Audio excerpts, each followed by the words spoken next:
Today I want to talk to you about the importance of teaching vocabulary when you are teaching mathematics, because the language that you use is going to be tied to the topic that you have or the concept, whether it's fractions or geometry or vectors.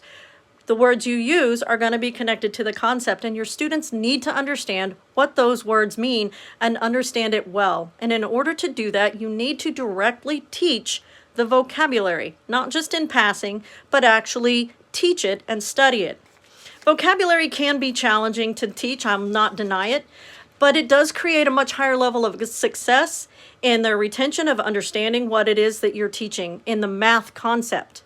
So higher understanding of vocabulary will help them understand math also because they understand the words that you're using. Now, I always taught vocabulary and spelling. So I always taught my students that if you're going to learn a new word, you'll need to learn how to spell it also. And we use the ever popular index card as our basic mode for teaching vocabulary.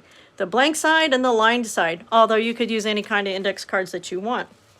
You put the vocabulary word on one side, its definition, and sometimes examples on the other side.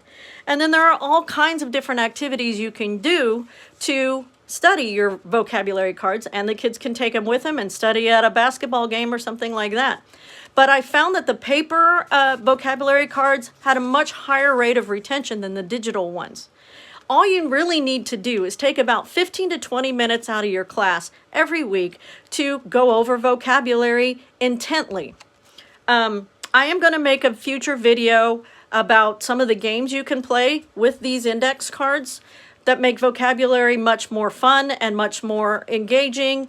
And for those kids who are not going to study outside of class, they also will get some direct vocabulary instruction.